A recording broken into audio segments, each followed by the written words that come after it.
Hey there peeps, mewmew here and welcome back to Dragalia Lost. Today I'm bringing you my top 10 beginners tips. There's actually a little bit more than that, but I'm just condensing it to 10 top areas. I will be making more advanced tips, especially during this week. I'm going to be releasing videos about different areas about this game, just walking you through what all of it means, what you can do in each area.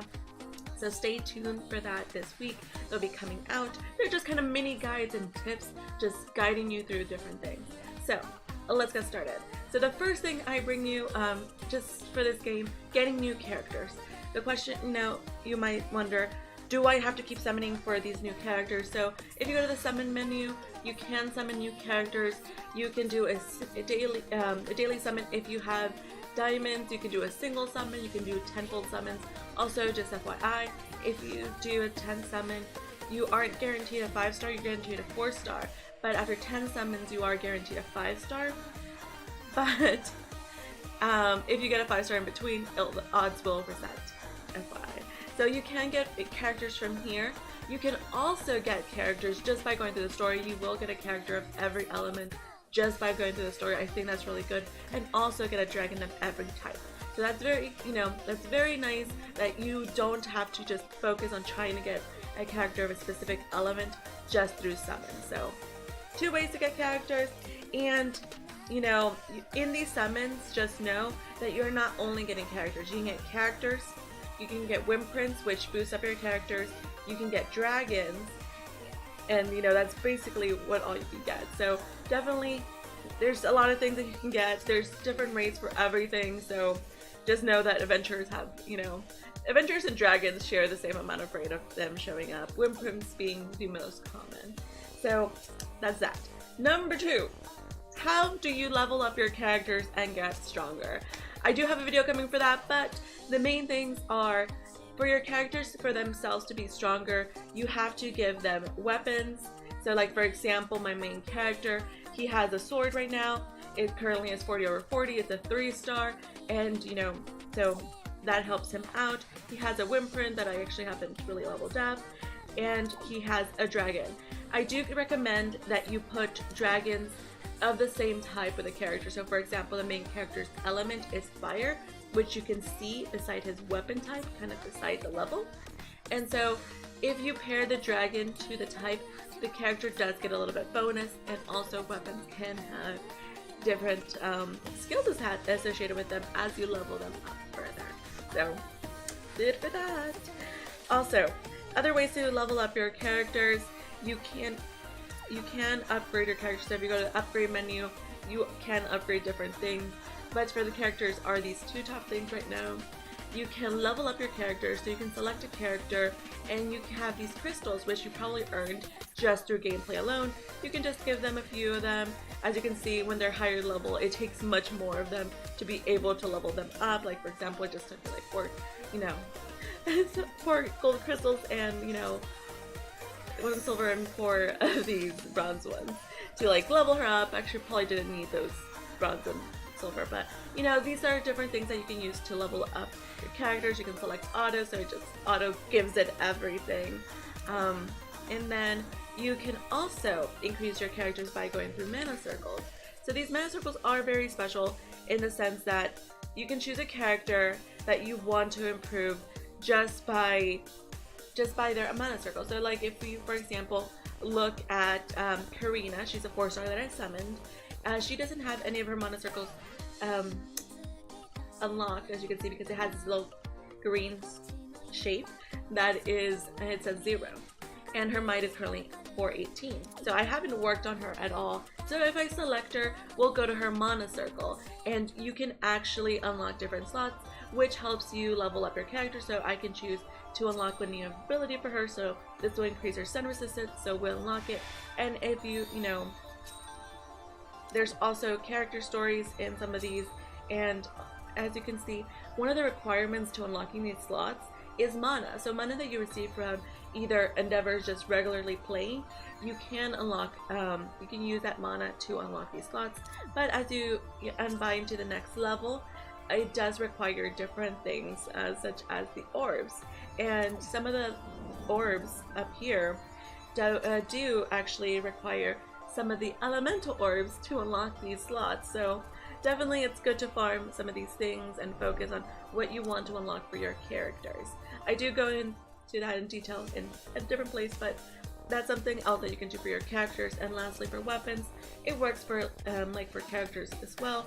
So you can select a weapon and you can level it up with using the whetstone that you get from quests, or you can use other weapons to help level it up. So don't just like discard all these weapons that you keep getting in quests. Use them to level up a different weapon. It is completely worth it. So now we go on to number 3, which is unbinding. So unbinding is something that you can do to characters using elder water. I can't show you how to do that yet, but I will make a video about it when I can. And you'd basically take a unbinding, well, promoting is for characters, but unbinding is something you can do to weapons and to Whimprint and dragons. So basically you're just taking your duplicate copies and upgrading them. So for example, we have this one right here that it is a mana fount. I can upgrade it using blessed water, but I can unbind it. So it basically just shows us all the ones that we can unbind. So let's take this little ring for example. I have 4 copies of it. I have 4 diamonds. I can select all of them, and then that will unbind my Whimprint. So basically it'll just unbind, all of them are unlocked, and the art on it will actually change. And the skills as passive that it is associated with will also improve. So as you can see, also the level cap does increase. And the ability was upgraded to critical rate plus 3%. This is one of the random ones that you can get as drops. You can also do this with dragons though, but that takes us to number 4, dragon care. Dragons are very important in this game, and so you should really treat your dragons with care. One of the things that you can do similar to the Whimprint is that you can unbind them. So you can upgrade them using just, you know, dragon fruit. Just feed them, they'll love you for it. Just give them all the fruit and they will be very happy. So they'll be very happy if you do that for them. So they'll be very happy dragons. And before we go on, I do want to just quickly, because it is one of the jumpstart endeavors, we're gonna give all my blessed water to this one because it's something I've been using, and you will find out soon why I did that. So for dragons, we can level them up like I showed you, and we took Brunhilde to level 20, and we can unbind them similar how we did the Whimprint. So we can take Brunhilde and we can unbind her. We can unbind her to 4, similar to, you know, Whimprint. So I do have a copy of her that I've gotten through trials, so I'm gonna unbind her, and it's gonna take her level cap from 30 to 40. So this is very awesome, and I get to share this with y'all. So yay, dragon care. So dragons, you can unbind them, you can level them up, and you can increase your bond with them. So if you go to the castle grounds, you can go to the dragon's roost and you can talk to your dragon. Kind of sort of talk to your dragon. You can see your dragon.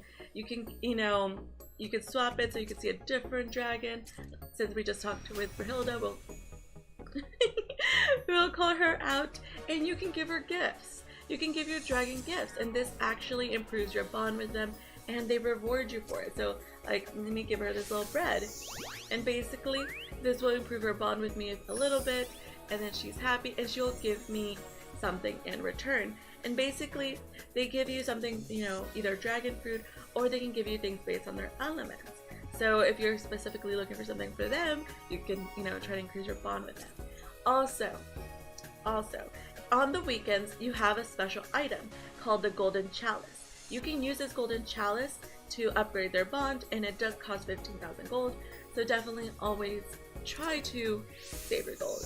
So give it to her, and she actually increased all the way to level 13 bond. And you know, love makes us stronger. And you know, she's gonna give us something sweet, possibly. So she gives 1,500 mana, a dragon fruit, and 2 of the flame orbs. So that is really awesome. Thank you. Thank you. Thank you, thank you, thank you, thank you. And now let's talk about getting the number 5 tip, is getting materials and money, because that is very important, because I just showed you just using 15,000 of my gold like out of nothing. So in the main menu we have a very important area called the events tab. So in this events tab you can have different things that that you unlock as you progress. So like for example, I have almost everything unlocked except another ruins that is Imperial Dungeon, I think it's called, and that'll unlock it whenever you complete level 6, chapter 6 of the game right now, and that will allow you to add more things to your castle. But in this area, this events area, you have the Avenue of Power, which allows you to get experience crystals, which is very important. There's the Avenue of Fortune. Avenue of Fortune lets you get more of the gold, which is very important. Elemental Ruins, they allow you to get any of the element types. So usually every day there's a different element. Today, which is Sunday, all of the elements are available, so you can actually choose which one you want to do, which element you want to grind. So that's really nice. It's definitely a day worth grinding, especially if you're like waiting for a specific element to come out. And you can probably see that there's little treasure chest that says daily bonus. Basically, you should do all these dungeons at least twice a day, the Dragon Trials 3 times, because they will give you even more bonus items whenever you complete them the first 2 to 3 times. So definitely do these at least once a day. It's very important.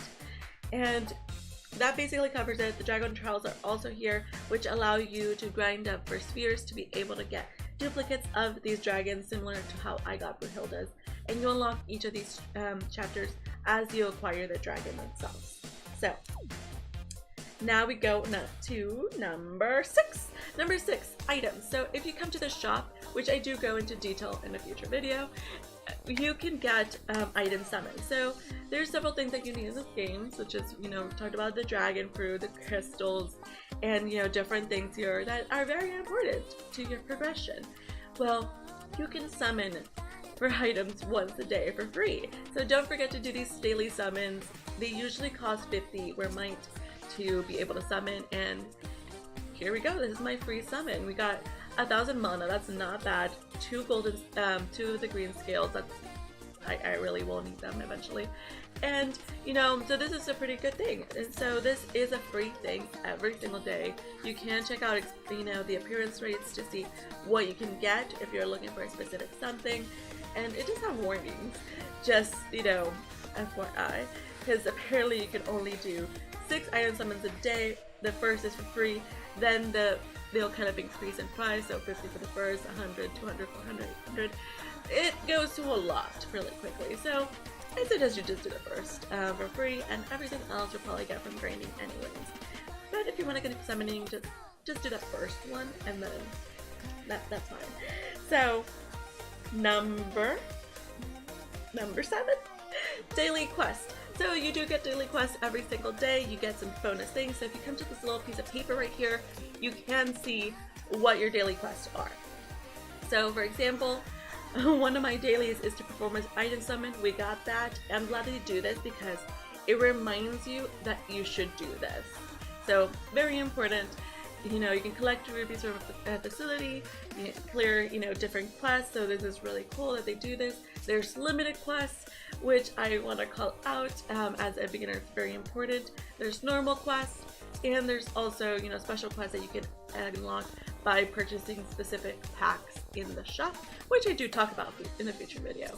So let's talk about the limited ones. These limited ones are available for the first 15 days of you playing this game, which is really cool. There was a lot of them, and actually right now my last ones were raising a dragon to level 20, which I did in this video, raising a Wimprint to level 10, now you understand why I went back, and obtaining a daily bonus 4 times. So I've played this game a total 4 days so far, so we got that. And finally, something that, you know, come included with this is clearing all jumpstart event endeavors. So with this, I get this free 10-fold summon voucher, which is awesome. So I will be able to summon 10 units for free based on completing this. I'm not going to do that in this video because I am actually waiting for the event that will start tomorrow we'll be getting a new event, so definitely save your, where might put that. If you're watching this in the future, always see what you have right now and what events are coming in the future before you just go and summon. So definitely something very important. So daily quest, very important, and those daily bonuses that I talked about in the previous one, very important. So number 8, let's talk about the castle. So in the castle, I kind of talked about the dragon roost, but that's not everything that's here. Something else that's here is you can have these facilities and they all give you different things. For example, the ones over here on the left are altars that actually improve my unit. So like for example, this one's level 7. It increases the HP and strength of my dark characters by 2%, and as you level them up or less, they will have different stats. For example, right now my light altar is just 1.5 to 1, and the reason for that is just I don't really have a light character I'm using. Every time you upgrade one of these altars or any of the items here, it does increase your facility level by 1. So placing a new one increases by 1. The only thing that doesn't include is any decoration items. Those don't improve your facility level. And so adding an altar increases it by 1. Upgrading the altar will increase it by 1, and this applies to everything. And it is really important for you to do that because as you progress, you will need a specific facility level to be able to upgrade your castle. Right now my castle is level 2. I need to farm today for a little bit of the wind orbs so I can actually upgrade it. I don't have a facility level requirement, but that's where I'm going to be working on today, just so I can be able to do this. And basically leveling up your castle expands the plot of land that you have available, which means you can have more stuff, and you will actually unlock even more as you go forward. Like for example, at level 22 you unlock a 3rd mine. I can't place it right now. And then at the end of chapter 6 you'll be able to get new quests that will allow you to get more things for your castle grounds, so that's very, very important. Now, number 9, do co-op. If you go to your home screen, oh, and I should have mentioned, whenever you have different things such as the mine, you can see that you should be able to collect things. So if, for example, on my gold mines, there were some little icons on them basically telling me I should get my gold from them. Definitely do that.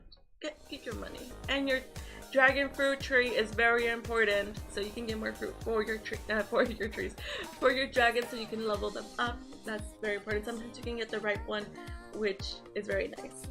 So number 9, co-op. Co-op is very important. You can join a co-op and just click find a room. You can see the different quests that are going on. You can join different people. It's really cool that they do it, and also know that it calls out what's your required might to be able to join these.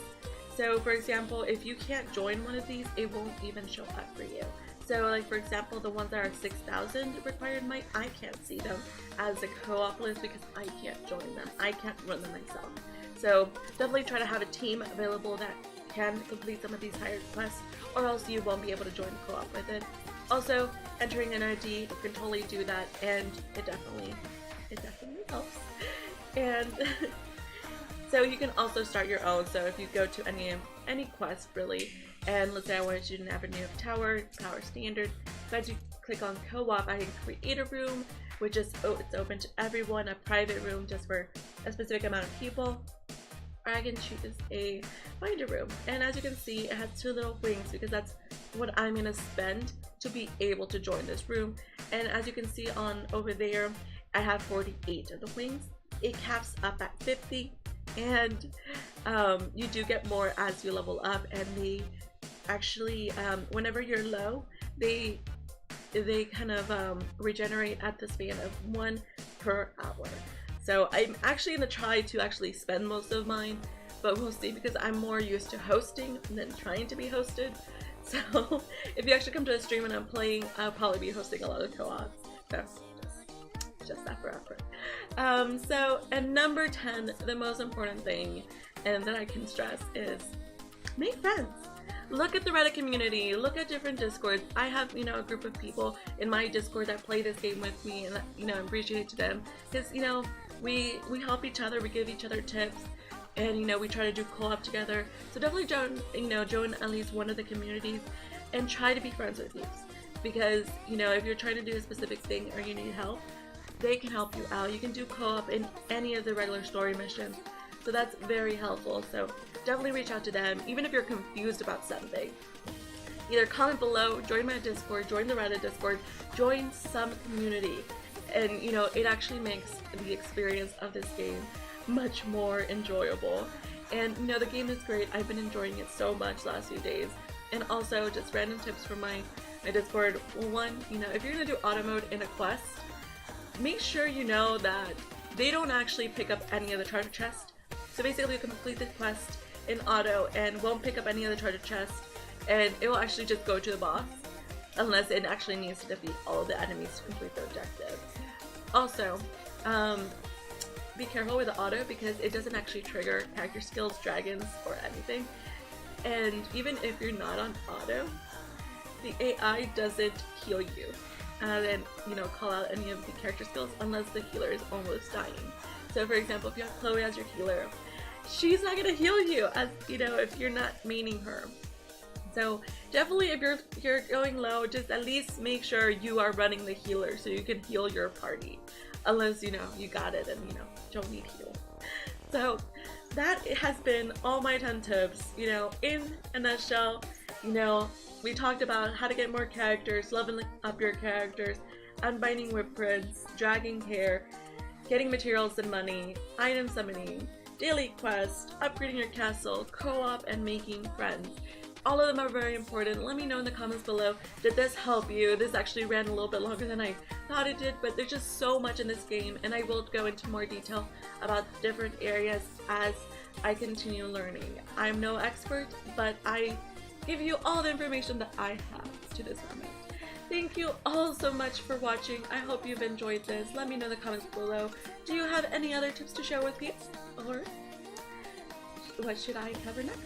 Thank y'all so much for watching, and until next time, meow.